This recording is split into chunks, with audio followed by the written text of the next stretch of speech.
The leader of the Greater New Orleans Foundation, I'm truly honored to have a front row seat to the work of Impact 100 and to see your collective impact in action. As you know, today you are in for a treat. The pitch event is one you'll have the opportunity to hear from the 4 nonprofits who you voted for to make finalists as they compete for a monumental $100,000 gift, which is the 10th gift of its kind and one that has proven to change the trajectory of the organizations who have received it. So from the Youth Empowerment Project back in 2013, the very first year's winner, to last year's winner, Hotel Hope, there's no doubt that the grant that you all collectively give has transformed organizations, and with that has transformed the lives of people who get services from those organizations.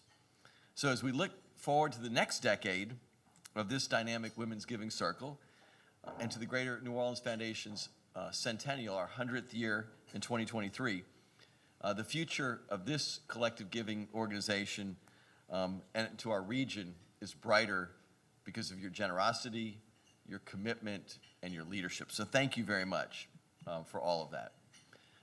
I also always say this, but today is one of my favorite days of the Greater New Orleans Foundation year. And I can't think of another quite like this, where our donors and the foundation staff come together to hear the stories, the videos of the different nonprofits who are competing, so we can hear firsthand what they would do with a $100,000 gift.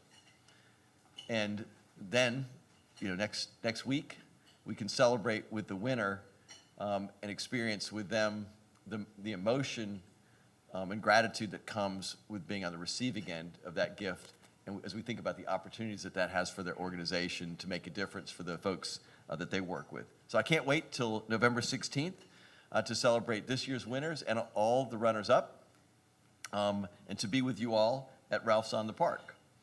And I also want to just spend a few minutes to do some thank yous.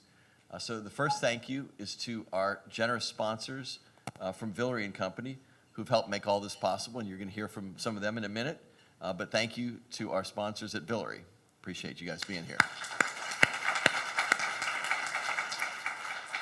I also want to thank T. Martin of Commanders and many other famous associations for agreeing to host us here today. And shortly, T will formally welcome us to NOKI, and we'll hear more about the toil and effort and emotion that she poured into creating this fine institution to educate the next generation of great chefs for our city. I'd also like to take a moment to recognize the dedicated members of our team who have worked to make today possible. First, our development and donor relations team, especially our Impact 100 point person, Development Officer Natasha Walker. Where's Natasha?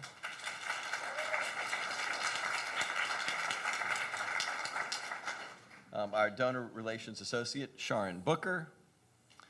Our donor relations officer, Melissa Duplanche. And our vice president for philanthropy, Kenneth St. Charles. Thank you all. Our programs team, who supports Impact 100 by identifying the nonprofits to slate for your consideration. Our program officer, Rachel Swan. Our program associate, Kristen Craig. And our Vice President of Programs, Kelly Chavez Green, who will also be your MC. So as soon as you knock me off the podium, Kelly will take over. Also want to thank our Communications and Public Affairs team, our Communications Manager, Maddie Morris, and our Vice President for Communications and Public Affairs, Courtney Thomas Barnes. We'll get two people in for one round of claps there. And our Chief of Staff, Carla Rivera, who is the leader in moving everything along at the foundation and bringing us all together to create excellence in each of our endeavors. So thank you, Carla. And again, this production is brought to you by our special events partners at NOCCI. So thanks to Madison Martin and her team here for being our event sponsors and hosts. So, thank you. So again, on behalf of the Board of Trustees of the Greater New Orleans Foundation, our chairman, Bobby Borries, and our entire staff, Thank you for being part of Impact 100 and being partners with the Greater New Orleans Foundation. And now, I would like to ask you to join me in welcoming our MC for today, our Vice President for Programs, Kelly Chavez-Green. Welcome, Kelly. Thank you. And thank you all for being part of this. Thank you, Andy, and good afternoon, everybody. You look fabulous out there, I just might say, from the podium here. Looking good, and it's such a beautiful day. Hello again, my name is Kelly Chavez-Green, and I'm Vice President for Programs here at the Greater New Orleans Foundation. And welcome to the 2022 Impact 100 Pitch event. And this year is uniquely special. As you heard from Andy, it's the 10th anniversary of this dynamic Women's Giving Circle. And in honor of that anniversary, we have a really special gift for you today. So at your tables, you'll see an umbrella. And I'm so glad we don't have to use it today, but it is a really great umbrella. And again, just to recognize your support over the years, we wanted to give you something to take home and remember, again, this wonderful giving circle and the impact that it's had in the community.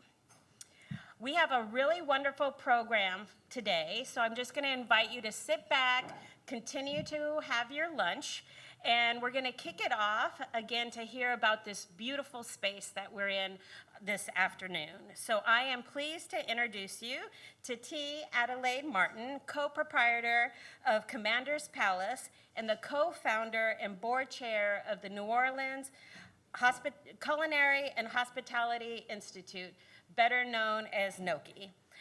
T will be sharing some insights, again, into this beautiful space and the work that they do here at GNOFI. So welcome on to the stage, T.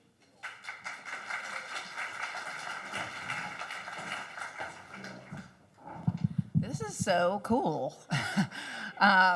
Anyway, do you all have any idea how special you are? You are taking your free time and your money and sitting around and working to figure out how to give it away most effectively.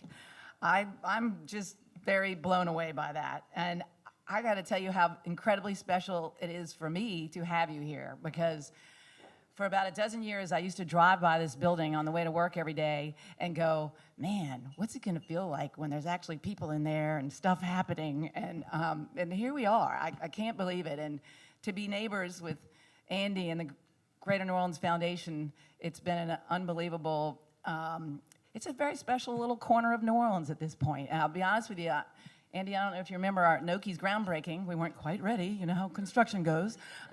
So we had to say, hey neighbor, can we come over? And everybody was there, the governor, the mayor, everybody. And it was actually the last place my mom, Ella Brennan, ever went. And she surprised me and showed up. And it was just such an amazing day. But to have you all here is extraordinary. I don't know why I'm not a part of this group, but anyway, I know what's coming now. Anyway, I put it out there because I think it's unbelievable. Because, you know, like I said, about 12 years ago, my cousin Dickie and George Brower and so came in this building to look at it for a business reason. Went, well, 93,000 square feet's a little big for a restaurant, but maybe this is the culinary school that this city and state and region have always deserved. But $35 million later.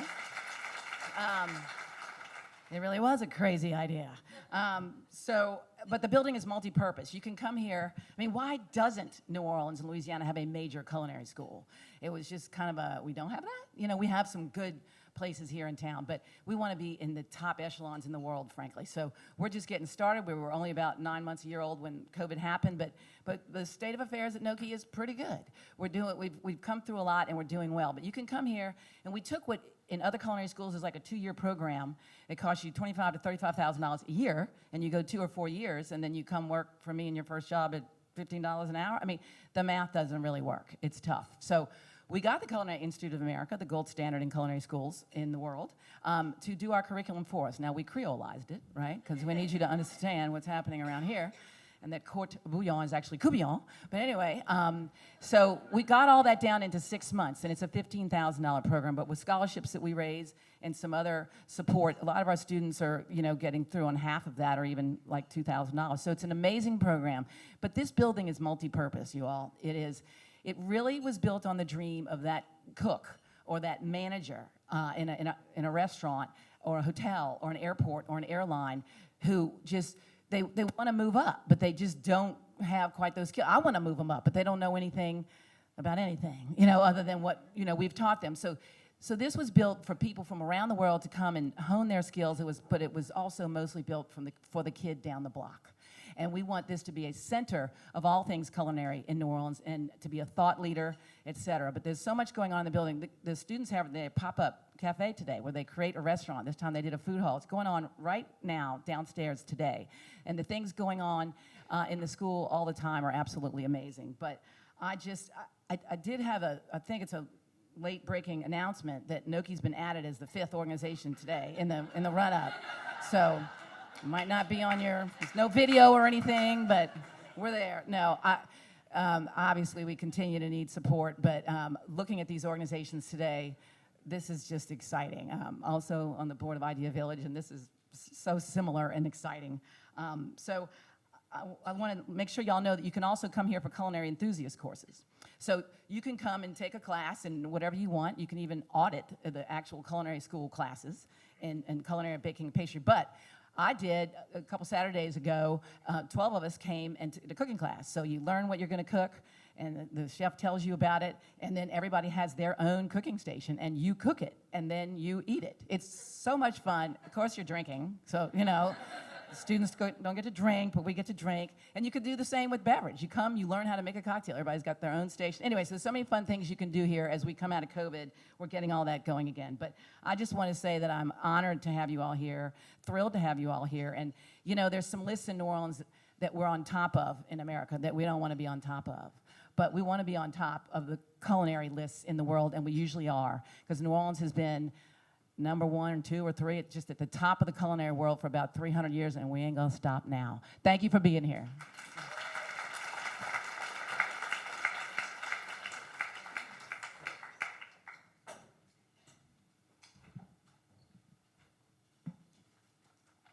Good afternoon. Good afternoon. I'm Kenneth St. Charles, Vice President for Philanthropy at the Greater New Orleans Foundation. Let me again welcome everyone. Thank you for being here. It's a great pleasure. As T said, we all are just delighted to be here and that you are here to actually help us to make this event such a successful event. Impact 100, as you know, is only able to support our communities and nonprofits thanks in large part to the generosity of everyone in this room. This is our 10th year. A couple of weeks ago, we announced that we had 120 members.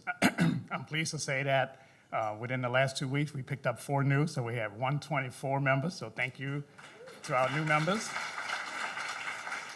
Also, a couple of weeks ago, we announced we had 33 new members. We have 35 new members now, so again, to our new members here, they have the white ribbons on their name tag. Thank you so much for learning more about what Impact 100 is and partnering with us and allowing us to be your partners in philanthropy. So at this time, it gives me great pleasure to introduce our Impact 100 presenting sponsors. Andy recognized them a second ago. Villery & Company, we're so happy that they again are our sponsors. Villery & Company was founded in 1911 and has for more than 1 century crafted customized investment solutions for individuals and institutional investors with a commitment to high personalized service. Now, for many years, the Greater New Orleans Foundation and Villery & Company have partnered, and this partnership continues to grow, continues to be a wonderful relationship that we have all come to enjoy. Villery & Company has served as our presenting sponsor of Impact 100 since 2019. We are so very thankful and honored for their decision to return as our Impact 100 presenting sponsor, not only for 2022, but for the next 5 years, thanks in part to their generosity in being our presenting sponsor with a multi-year sponsorship agreement. So at this time, please join me in welcoming to the podium from Villery & Company, partners George Young, Lamar Villery, and Sandy Villery.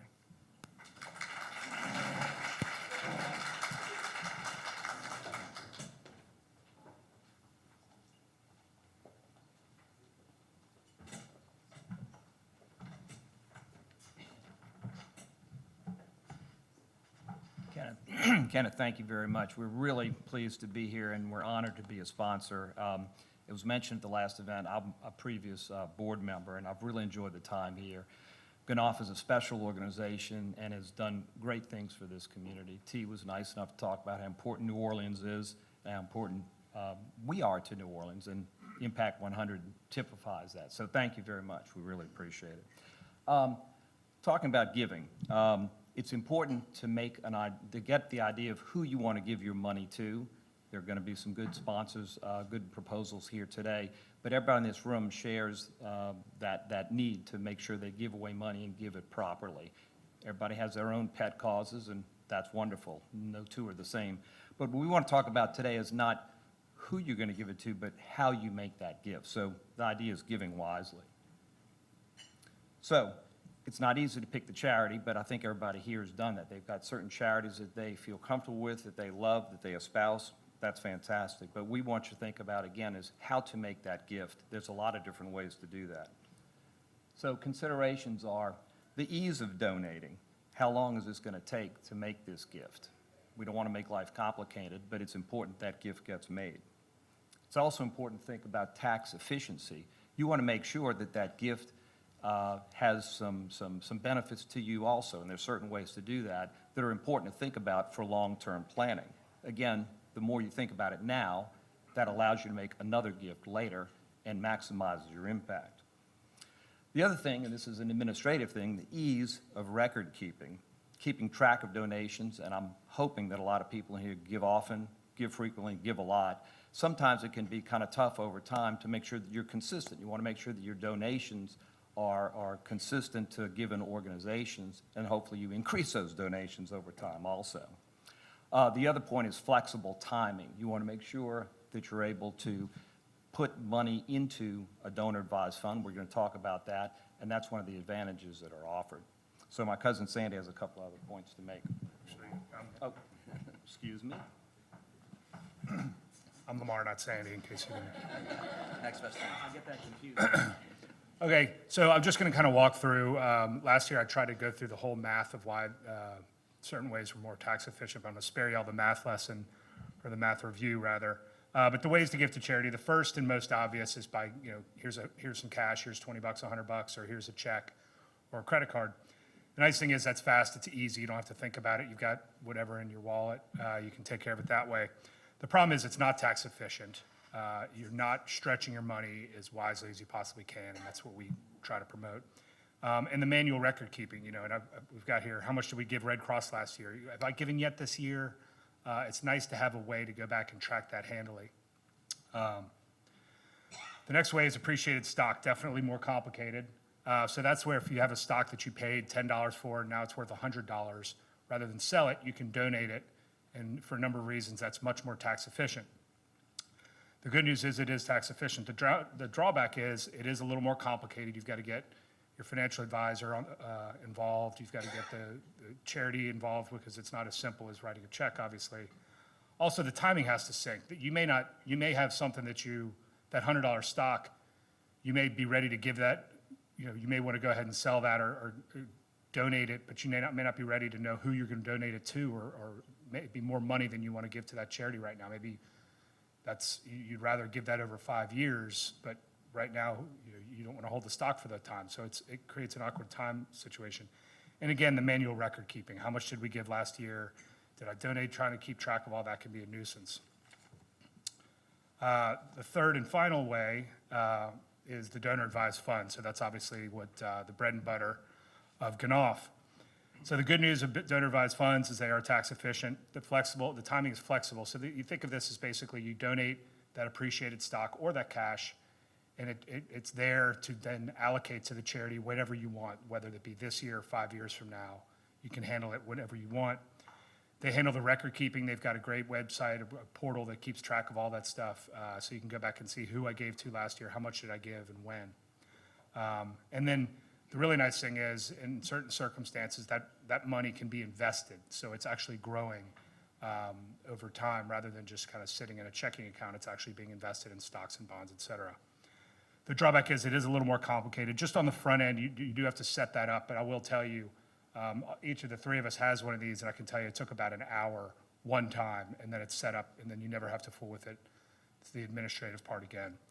So I've got 4 kids in school, so it's easiest for me to kind of look at things in letter grades.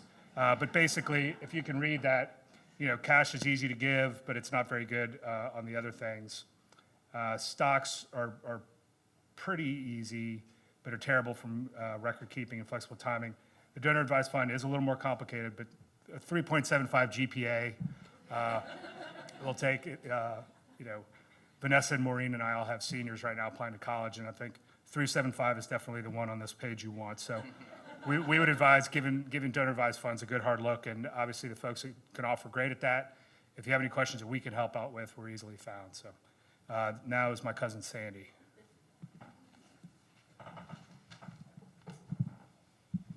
And Kenneth, the 124 new members, or total members, does that include tea or not? Okay, I'm sorry, asking for a friend. Anyway, so DAFs are the fastest growing charitable vehicle in the U.S. right now. It really is, as Lamar said, one of the simplest and most tax advantageous ways to give. You certainly fund it with low cost basis stock, and you get the double tax break. So you get no taxes on the appreciation, and you get a full write-off of the value of the gift. So if you invested in some stock for $20,000, a couple years later it's worth $100,000, you get the full write-off of $100,000, but then you don't pay taxes on that $80,000 of appreciation, which is nice. But then you move that to your donor advised fund, and then it sits in what I call my own charitable checking account. So I could let it sit in there for years, or when probably one of you all comes knocking, then I can make that gift right from the website, and makes it really, really simple. So to advance a slide here. So setting it up, as Lamar said, is extremely easy. Frankly, I just send an email to Kenneth St. Charles, and I think it takes an hour to basically get this thing set up. So it's been very helpful for clients trying to do things quickly. To fund the account, you just, as I mentioned, you just donate the appreciated securities, and whenever you want, today, tomorrow, any time, you can basically give that stock away. So for me, I get a request from a charity. I just basically log into my portal. I find all the things that I've done. It's got my history.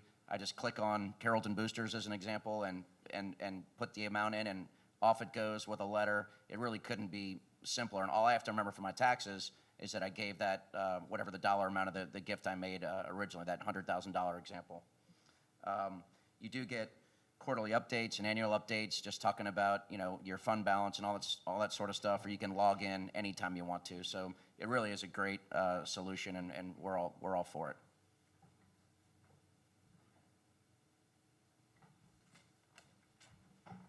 So I just want to make sure we reiterate the relationship between Villery and Greater New Orleans Foundation. It's important because you can create a donor advised fund with so many different organizations nowadays, as Sandy alluded to earlier. But we think it's extremely important to think about Greater New Orleans Foundation in terms of local terms. They're the local provider. That's who you want to go with.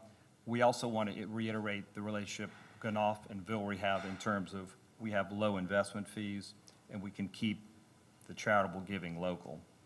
So one thing I learned about in trying to put this presentation together, talking to Kelly, is I'm under the impression that many people here already have donor advised funds, but that also means that I also know that many people don't. So we wanted you to talk to Kelly, we want you to talk to Kenneth, we want you to talk to us, and we can tell you how we can help you out. So thank you very much. We appreciate your time today. We can move on. Thank you.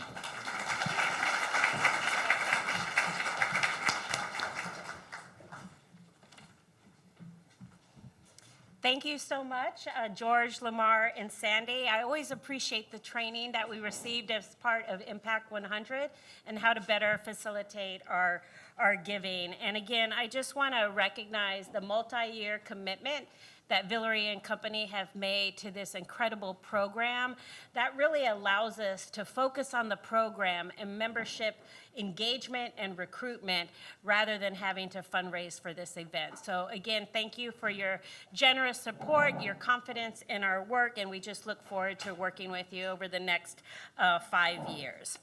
All righty, we are getting set now to hear from our nonprofit partners, and it's going to be a real treat for you today.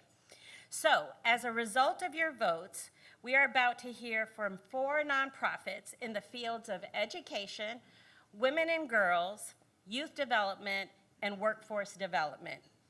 Each presenting nonprofit is here today because you were inspired by their missions and you voted for them. They received the most votes in each of their categories. Before each presentation, we will show a 1-minute video to provide some background on that organization. The video will be followed by a 3-minute presentation about how the nonprofit will use the $100,000 Impact 100 prize if they were to win. Before we get started, I'd like to say a special recognition for Maureen Hughley. And Maureen, if you could please stand to be recognized. Maureen is our Impact 100 pitch coach extraordinaire, and she has been working with us for many years, and she spends a lot of time leading up to the Impact 100 pitch event, working with our finalists to help them hone and prepare for their pitch. And I know they'll be looking for her smile in the room as they do the pitch. After each presentation, we'll have 3 minutes for audience Q&A. If you would like to ask a question, please raise your hand, and my colleagues Natasha and Sharon, who are in the back, will bring you a microphone so you can ask your question. In order to address as many questions as possible in that 3-minute period, we're asking you to keep your questions concise, and if you can please be sure to frame them in a question. That will really help out our speakers.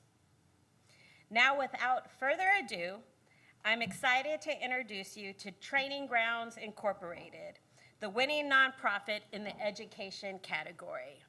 We'll show the short video, and then we'll hear from co-founder and executive director, Melanie Richardson.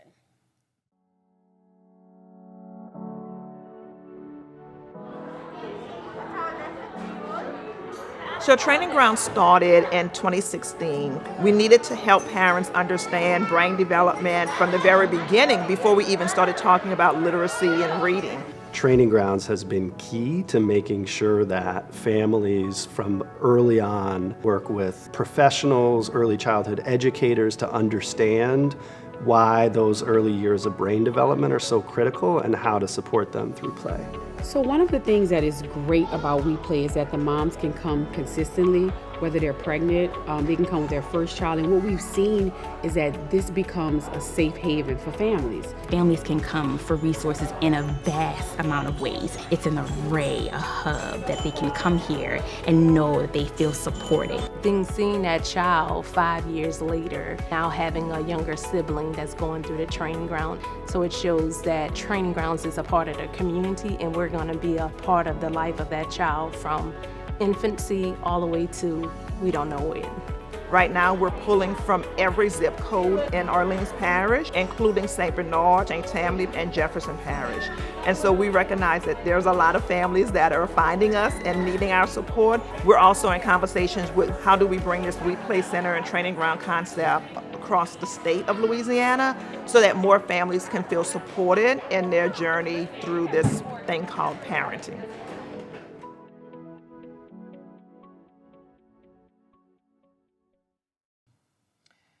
Ryan and his grandfather, Chief, started attending the We Play Center when Ryan was 2 years old. Both Ryan's parents worked, and Chief was the primary caregiver. Ryan was on a wait list for an early child care center, which is why Ryan's grandfather was taking care of him during the day. Ryan had already been labeled by many as challenging, and Chief was really concerned that this behavior would impact Ryan once he entered into school. So Chief and Ryan attended the We Play Center regularly. Chief saw the center as Ryan's school, and we were his teachers.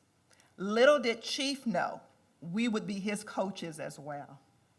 Over time, Ryan learned to take turns, use his words, stay on task, and play positively with other children. Chief learned to support Ryan's emotional development, set realistic limits, and started to use nurturing parenting strategies. In New Orleans, 6,500 children are on a wait list for an early learning program, and 7 out of 10 children enter kindergarten lacking skills necessary to be successful. Now, in April, we passed a millage that will allow an additional 1,000 children to have access to early learning. That still leaves 5,500 children on a wait list at home with a caregiver.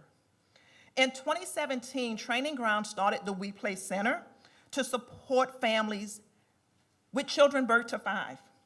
And how do we support them? Through the We Play Center. In the We Play Center, parents and children engage in child-directed play in ways to support the cognitive, emotional, and school readiness skills while deepening the relationship between parents and children. We coach. Parent educators provide one-on-one, real-time coaching to parents to support them during their parenting journey. And we connect families to resources through our intentional relationships with community partners.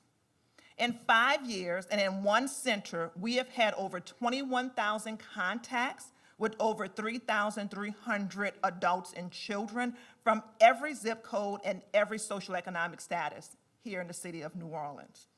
85% of parents report having a better understanding of school readiness skills and how to foster those skills. 100% of parents report referring other families. We need your support. And with your $100,000 and your vote today, we can open a second We Play Center here in the city, where we can then serve 200 families like Ryan and Chief. Because 7 out of 10 children entering kindergarten not ready is unacceptable. When I say 7 out of 10, I want you to say unacceptable. 7 out of 10 is what? Unacceptable. 7 out of 10 is what? Unacceptable. We agree. Thank you for your support. I'm sorry. I was so excited. I did 3 minutes. I was ready to go. Thank you, Melanie, and thank you for getting the crowd all roused. So now we are going to move into our 3-minute Q&A for Training Grounds. And again, I'm going to ask if you have a question, if you can please raise your hand, and then Sharon or Natasha can find you and provide you with the microphone. How many hours a week does a parent and child spend at the center, and is there a fee for the service? All of our services are free. The center is open 5 days a week. The We Play Center sessions are Tuesday, Wednesday, Thursdays, and we do private play sessions on Mondays and Fridays for families that may have more in-depth assistance that's needed. So we're there every day for them. Do you have a location already picked out, or where would you like to be if you can open up a second center? You're going to put us on the spot. So right now, we're actually exploring New Orleans East as a location and the West Bank. Both of those are considered child care deserts in the city and could both benefit from the services and the support that we provide to families. In terms of children who may present with, any developmental delays, who are your partners in helping to meet the needs of those kids? All right, so we actually just did a screening with LSU Lynn, so we work very closely with LSU. We work closely with Metropolitan as well. We are partnering with just about everyone in the city. We have a partnership now with cognitive behavioral therapy, so families that need to get evaluated or developmental screenings done, we can, so that we can support parents. And we just recently started an autism support group for parents. Because the wait is a year. If you're waiting for a developmental assessment, there's a year wait list for parents, and so we have started a support group for parents who are waiting for an assessment. If you use the gift to establish a new center, how would you sustain that center over time after those initial funds were used All right. up? No, that's a very good question. We have contracts, so we do have a fee-for-service part of Training Grounds that allows us to generate revenue, but we also have contracts with some of our programs in the city that are receiving federal dollars to support mental health, infant mental health, and students with special needs and things like that. So we are definitely working to continue to support sustainability because we don't plan on going anywhere.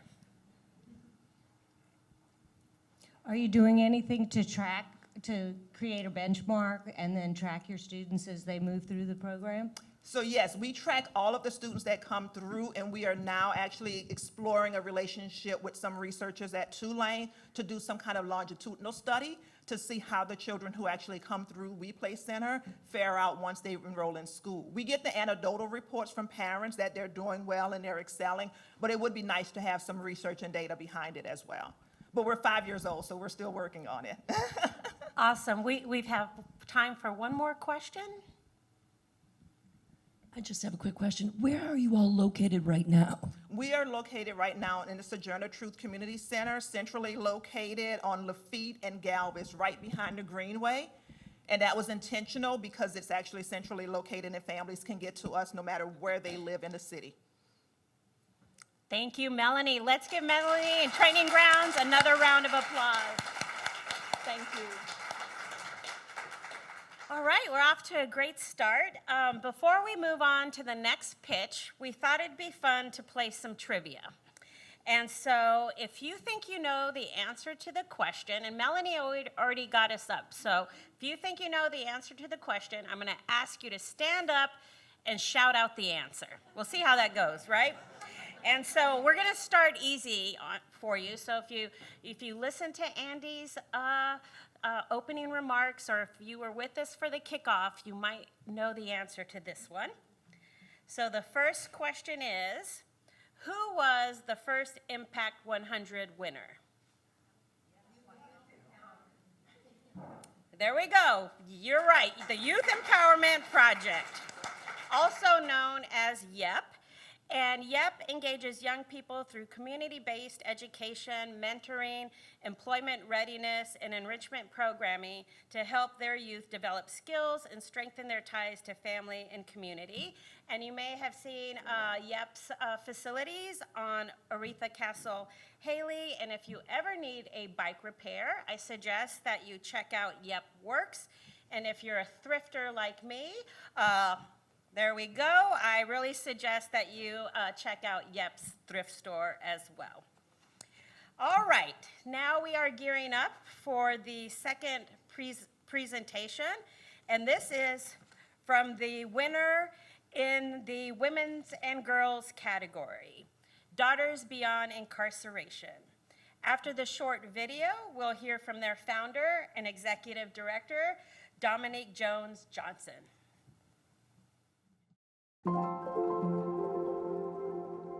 My name is Dominique Johnson. I am the founder and executive director of Daughters Beyond Incarceration, and the state of Louisiana ripped my life apart because my black father looked like another black man, and now he's serving a life without parole in Angola State Penitentiary. Daughters Beyond Incarceration works with girls between the ages of 8 to 18 who live in low-income communities in New Orleans and have a parent or a loved one that is incarcerated. Initially, when we started in 2018, we had 2 girls. Now we have over 150 girls that are registered in our program. We help these girls focus on advocacy, public awareness, youth development, youth leadership, and most importantly, we teach them how to change the laws. We're creating youth advocates. We're creating youth dreamers. We are giving the girls an opportunity to see themselves in a position that they don't normally see. One of the things that I'm really excited about that we are working on now is hiring some of the older girls in our program to actually work and give back. So we want to try to create a pathway program so that those girls are, if they're not going to school, then they can come back and find some type of work, if not for us, then one of our partner nonprofits, to figure out what they want to do. And we overall create a holistic effect of what it means to reimagine the criminal justice system, because it includes bringing children to the table.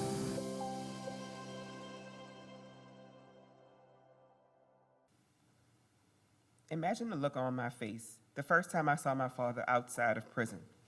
It was at my grandfather's funeral. He was shackled and chained like a caged animal. He was escorted by 2 correctional officers. No one told me he was coming. I was scared, was overjoyed, and I was mad all at the same time. And yet the only person who could tell I was upset and who asked me if I was okay was my dad. My father was incarcerated 6 months before I was born. I grew up driving 4 hours round trip every Sunday to visit him. Even though he was behind bars, he was the light of my life. And when I left, I was in darkness.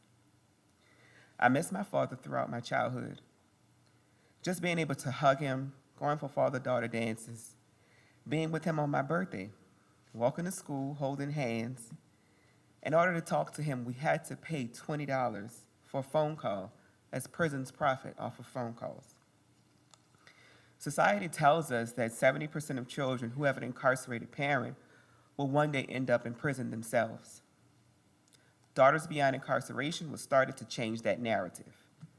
At DBI, we work to enhance the lives of girls between the ages of 8 to 18 that reside in low-income communities in Louisiana with a parent in prison. We teach girls that are impacted by incarceration how to advocate for themselves by educating them on the legislative and the criminal justice process. We work with over 150 girls within our community, working to develop the parent-to-child bond, providing mentorship, public education, mental health support, and advocacy. Our youth development program includes life and leadership skills as well as restorative healing, like using kickboxing or boxing to handle stress, along with dancing and painting. It is a struggle to grow up in New Orleans, especially with an incarcerated parent. Most girls are embarrassed. We educate them on the negative effects of mass incarceration so that they won't be embarrassed. At DBI, we truly work to change the narratives. But we desperately need staffing. And I have this great idea where to find it. We just need the funding. With your $100,000, we'll start employing the 18-year-old girls who have come through our program, and we'll train them to work with the next generation of girls that are coming up with incarcerated fathers. We are all hardwired to love our parents. Girls with incarcerated parents, we're no different. Help us change the community by helping our mentees be the change that our community needs. Please vote for Daughters Beyond Incarceration.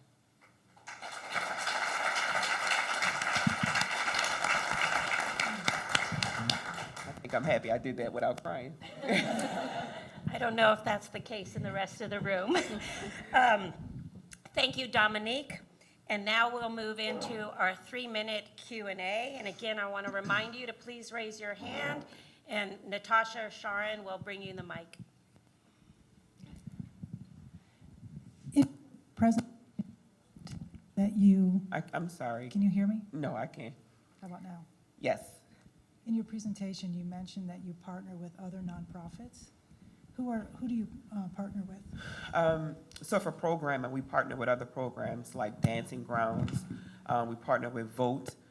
We also partner with youth development programs like Society for Change, which is a program that's led by someone from New Orleans East.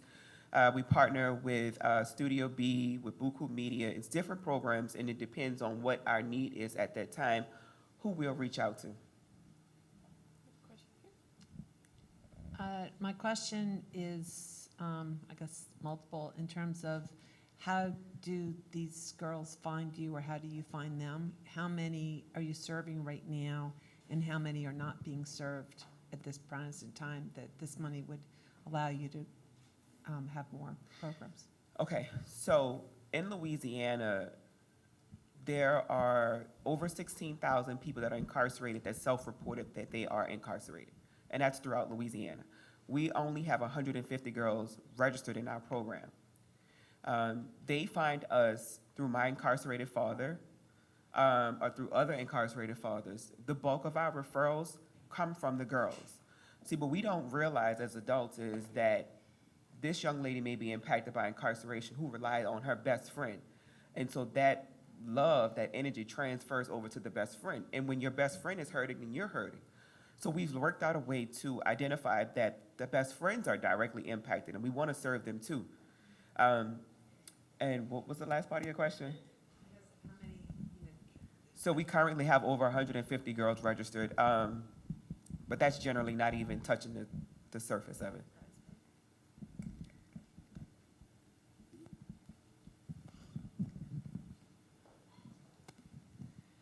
How many young women do you think you could hire with the $100,000, and how would you sustain that beyond this year?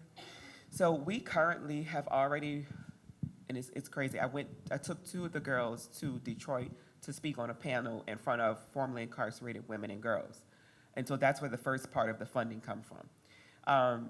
Right now, I currently have 10 seniors who are graduating in May. Out of that 10, I think 3 of them have plans to go away to go to college. And so I would like to hire as many as I can in some type of fellowship round. And it will really just give them an opportunity to see what a workplace looked like. And what I wish that I had growing up was somebody to teach me who I know and trust. Oh, this is what it means to go into an office and to sit down and to work and to come home, as to have that experience fresh out of college with no knowledge. So we want to try to be that connected before they go off and take that experience. All right, I think we have time for one more question over there, and then we'll move on. How often do you work with the girls? How many times a week do they come? Is there a set program that? Our program runs in the spring and the fall. We take a break off for Mardi Gras and the Zulu balls and all that good stuff. So we run from March until May. Every year we have an amazing Father's Day event, and then we break for the summer, give our staff a break, and we come back when school starts after Labor Day through the Thanksgiving holiday. We have monthly meetings every month, and those are the meetings that we touch on the relationship between the incarcerated parent and the child. Wonderful. Thank you, Dominique. Let's give Dominique and Daughters Beyond Incarceration another round of applause. All right, now we have another trivia question, and this is going to be a little bit more complicated. So, and it has to do with fundraising. And as you know, Impact 100 annually issues a $100,000 grant, but we also make grants to the runners-up. Typically, these nonprofits are awarded at least $5,000. One year, members of Impact 100 decided to raise additional funds to support the runners-up. We called it a challenge grant. In what year did Impact 100 members organize a challenge grant? Shout it out. Derek got it, 2018, and I know why Derek got it, because Roots of Music was one of the organizations that have benefited from that challenge grant. So that's right. In 2018, the Impact 100 membership raised an additional $33,000 that was divided up between those 3 runners-up. That year, the first 72 plus won the $100,000 prize, and the runners-up who received the additional challenge grant were Eden House, Roots of Music, and Start the Adventure in Reading. And I'm excited that Roots of Music have made it back on the Impact 100 docket, and they were the winners in the youth development category. So now we will show the short video, and then we'll hear from their Chief of Staff, Sean Montgomery.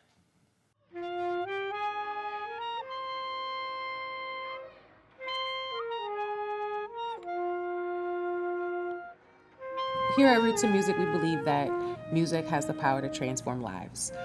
We meet you where you are, serving kids literally age K through 12. We are contributing to the community and contributing to the well-being of our kids and the next musicians of the city. I was supposed to take $20,000 and put into 20 kids. And the first day, 42 kids showed up. But the following week, we had 65 kids. And the third week, we were well over 100 kids. In the 15 years that we've been in existence, we have definitely been working towards expanding Roots of Music to include as many children in this community as possible. We have students that come from all over that I think benefit from the Roots of Music. And the best part about that is we have transportation. We have buses that can go pick up the students from where they come from. And they're either getting help with their homework. We work a lot on rhythm and math, but then when we get done with band, they get a meal. So So by the time they get home, all they have to do is prepare for the next day. It gives you support for everything that you're going through, and it just gives you something to do after school. It makes a different life for you. We go out of town, we do parades, like we have gigs and stuff. We do the best that we can to like help the program grow. You have kids starting off at 5 years old and now not getting out of roots until they're 19 years old. 2,500 plus kids have been through this program, and we're not going to stop.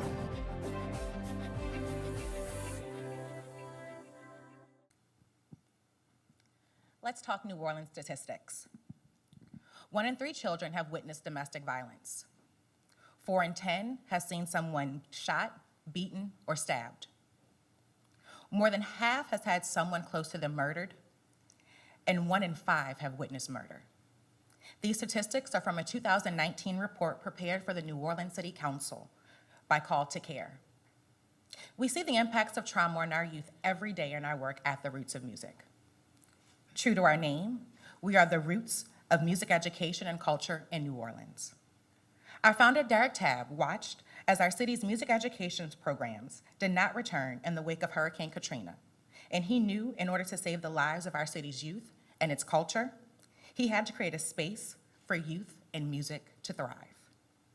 From our humble beginnings as a 6-week band camp, we now offer 3 after-school programs, the most vulnerable time in a child's life, and full wraparound supportive services. The Sprouts of Music, serving children ages 4 to 8, teaching basic music education, and currently the only early childhood music education program offered after school.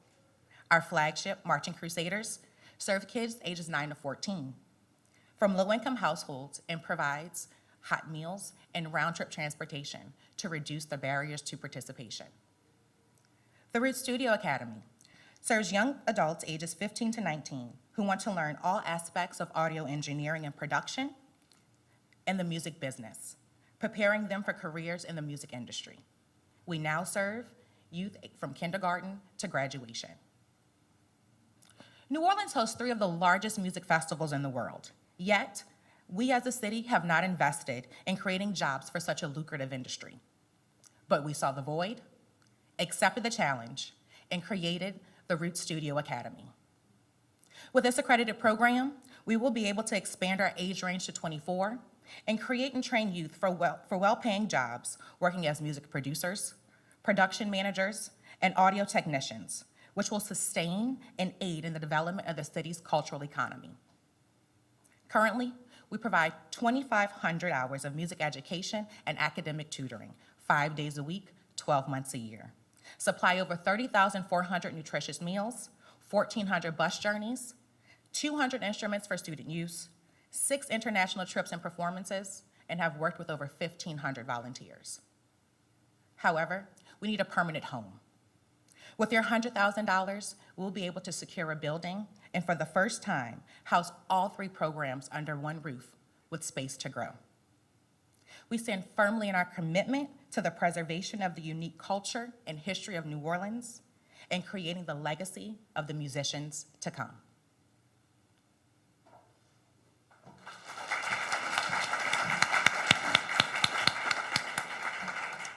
Thank you, Sean, and now we will move on to our Q&A.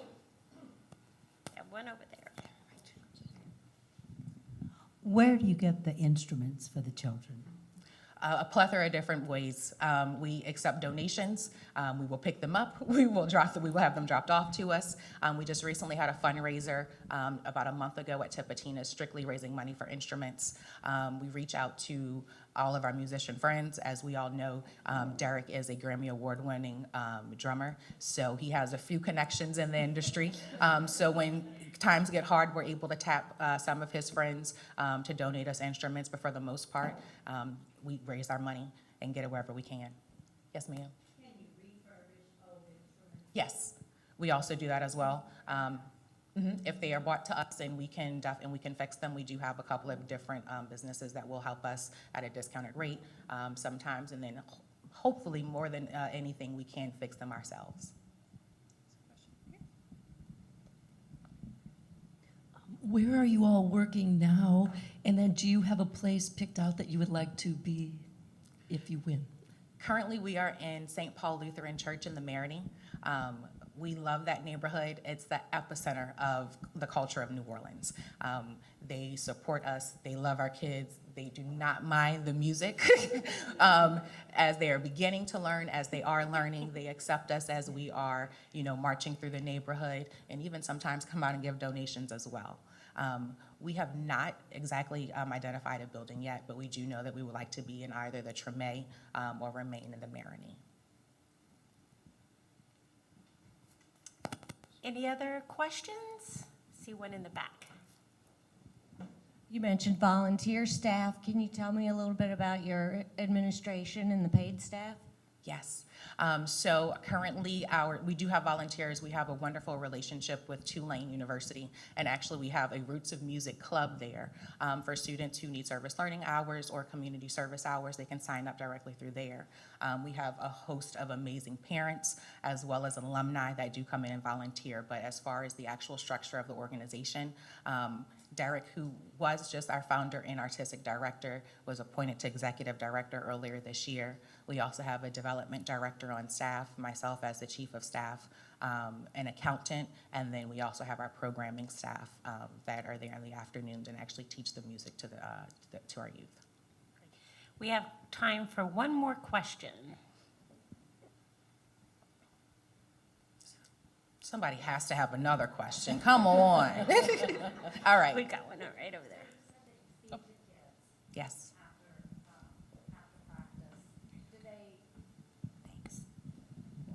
Is the food donated, or do you raise money? So we do a couple of different things. So we not only feed them dinner after practice, but once they do arrive after homework time, they get a snack as well. We currently work with Second Harvest Food Bank, and they supply our food.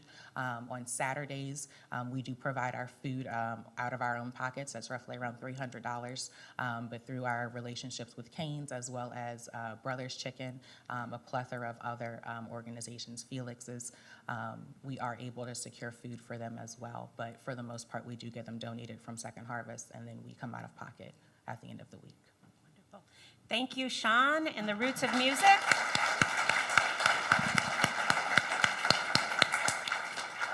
All right, we're moving on to our final trivia question, and we're bringing it back to the membership, and this is actually going to be a twofer.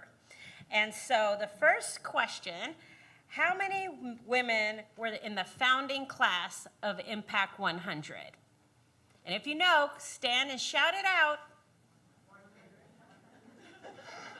150, 100, okay, we heard 100, I heard 115. It was actually 113, which is wonderful for a founding class of a giving circle. And again, that was established in 2013. Okay, how many women have been part of the Impact 100 cohort for all 10 years? Any guesses out there? 22.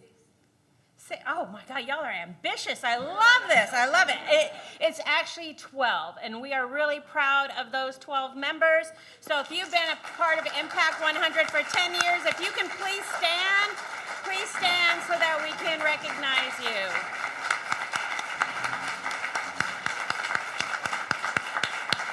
Awesome. We also have women that have been with us 9 years. And if we have any of those women with us, could you also stand to be recognized? Wonderful, Lorraine. All right, great. Awesome. Just very exciting to acknowledge just how strong this membership has been over the years, and we're really looking forward to the next 10 years. But now we will move on to our final nonprofit, Louisiana Green Corps. And Louisiana Green Corps was the winning nonprofit in the workforce development category. And we will hear from the executive director, Ryan Mattingly, after viewing the video.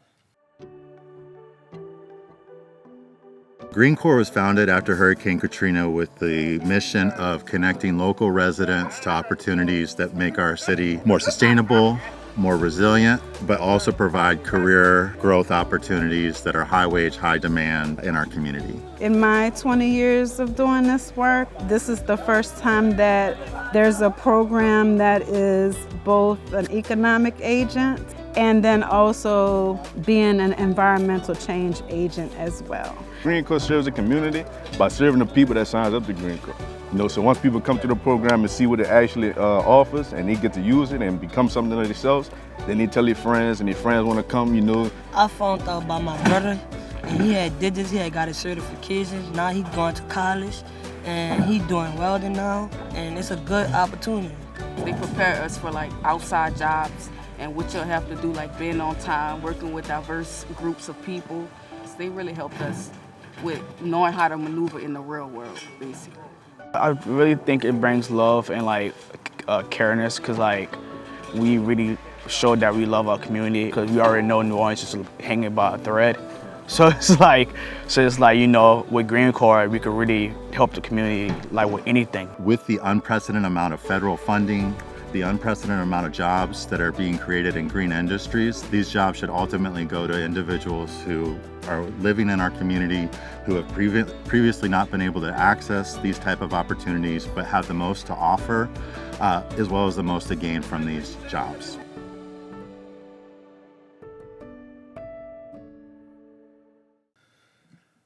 Eight years ago, Dante Henry was working at a job at Walgreens and he was frustrated. He knew construction was his real calling. He remembered how as a boy, he used to take apart his toys and put them back together again.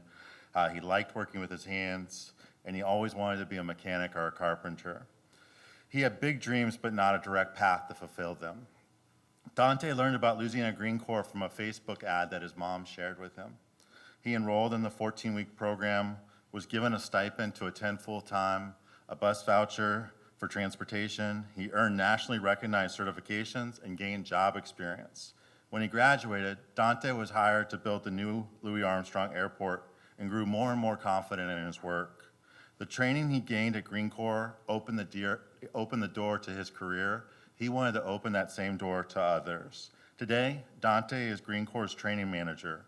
He continues to work in construction and green infrastructure by teaching 60 to 80 students a year, connecting them to meaningful and sustainable careers. The past 15 years, we've carefully designed our program to meet the shifting needs of our students.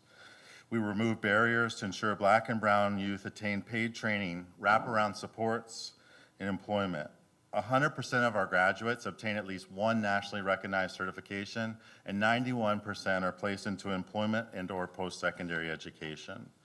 Green industries offer high-wage occupations with lifetime career potential.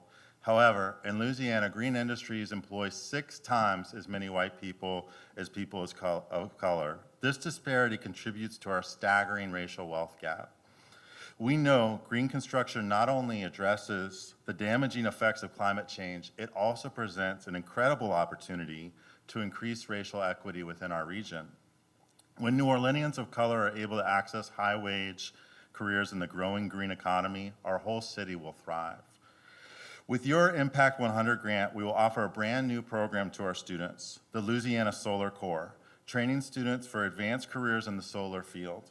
Students will be paid and trained working on solar installation projects in partnership with Together New Orleans and Feed the Second Line to power churches and restaurants as recovery centers in the aftermath of major storms.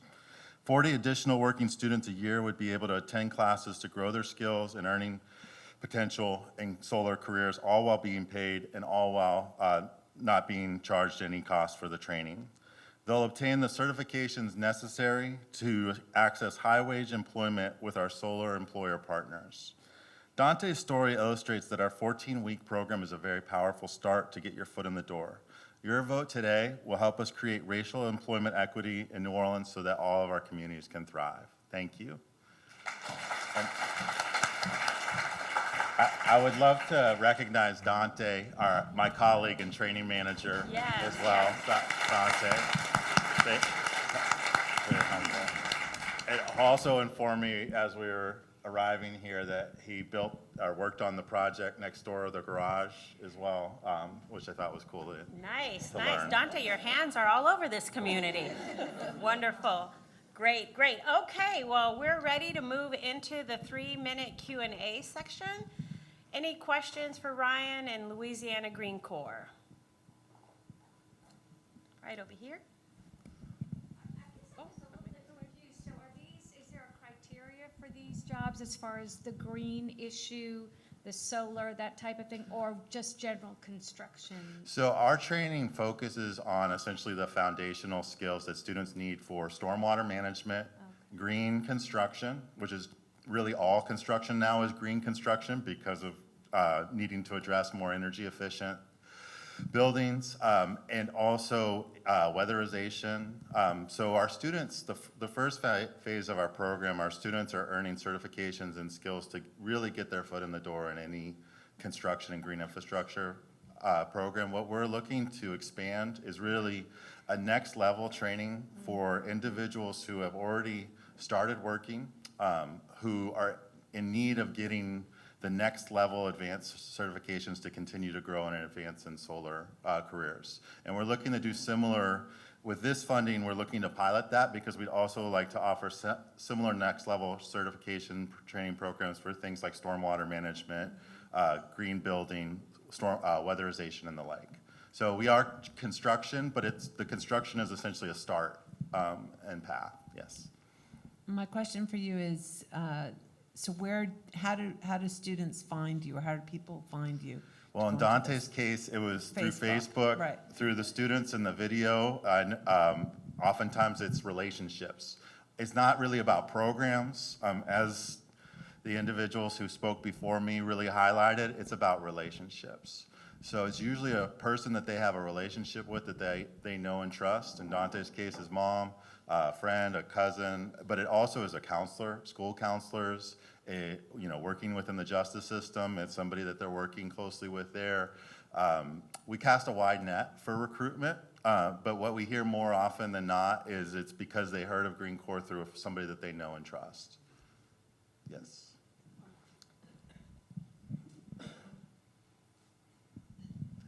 Hi, what is the age range of the program participants? So Green Corps historically has always focused on serving young adults, 18 to 24. During COVID, we've expanded our programming to also serve adults 25 and up because there was obviously an increased and unprecedented need in our community for retraining, especially in the hospitality sector, to jobs that are hiring right now, which are really green careers, green jobs that are growing in our community. So we've expanded to training adults as well as young adults. So we have 2 programs and their ages are focused on the different, but historically it's been opportunity youth, individuals who are disconnected from work and school. Thank you. Thank you, Ryan. Let's give Ryan and all our other panelists a round of applause. Should I move this down?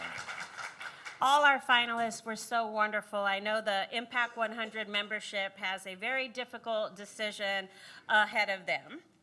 And so now I'd like to turn it over to Geneva Langlois-Marny, Impact 100 Chair. Geneva cannot be with us today, but she has provided a video with her remarks.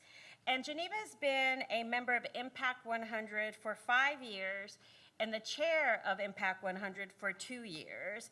And we've really appreciated her support and her leadership throughout her tenure.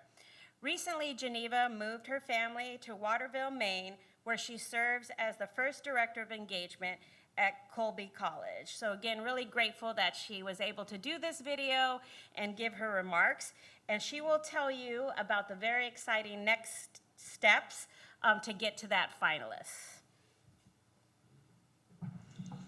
Thank you, Kelly. I would like to extend my gratitude to all of you, the Impact 100 membership. I am humbled by your gifts of time, treasure, and talent as part of this wonderful collective of women. Because of your commitment to our community, an incredible nonprofit will receive a $100,000 transformational grant, and the 3 runners-up will receive $5,000 each. Now on to the final round of voting to determine our winner. Following today's event, you will receive an email with a link where you can go and vote for your preferred nonprofit finalists. To help you inform your vote, the email will include a PDF that outlines how each of the nonprofits will use the $100,000 grant, as well as a link to each of today's presentations. Voting closes Sunday, November 13th at midnight, so please do not forget to vote. On Monday, November 14th, the winning nonprofit will be presented with a check from the Impact 100 membership. Just a few brief words in closing. It's been an honor to serve as the chair of Impact 100 Advisory Committee and to be a part of a group that is committed and passionate about this community. Thank you all for your long-standing commitment, and thank you to the foundation staff for making all of this happen. Aren't they incredible? I want to say a special thanks to our sponsor, Villery & Company. Thank you to each of our finalists. The critical work you undertake every day is the reason that we are here. And most importantly, thanks to you, the membership, for your time and generosity. The work is truly transformational, and none of it would be possible without you. Please remember to vote for the finalists by Sunday at midnight. Have a great day.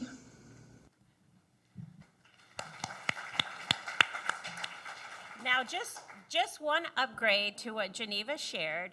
The link for voting will actually be sent out tomorrow morning. So Thursday morning, you will receive that link along with the PDF that Geneva spoke about. So it has very much been an exciting and inspirational hour. And what a way to celebrate Impact 100's 10th anniversary. To our sponsors at Villery & Company, we truly couldn't be here without you. Thank you for your continued commitment and partnership. To Noki, thank you for the great meal and all the staff that was there to make sure that we enjoyed our lunch and this beautiful space. To our finalists, thank you for your hard work and all the dedication that you put into your very critical missions. Again, the community is better for the work that you do. And again, I want to thank you all for being with us here today. Our Impact 100 members are what makes this day happen. And we are just so grateful again for your commitment and your partnership and for being part of this incredible Women's Giving Circle. Now, before you depart, we do have an assignment, and we hope that you will join us in this. We'd like to get a group photo. Remember I said how fabulous you were looking today? Well, we want to take advantage of that and make sure we have a chance to get this group photo. So we'd like to direct everyone to this side of the room. I'm not wearing my glasses, so I can't read oh, that side of the room? Okay. I'm sure our staff will lead you to the right side of the room so that we can get a great photo on this beautiful and gorgeous day. So again, thank you so much for being with us. I hope you have a great rest of your week. And again, if you can move towards the back of the room to be escorted to the balcony for this photo, we'd greatly appreciate it. And again, thank you all. Thank you to our finalists.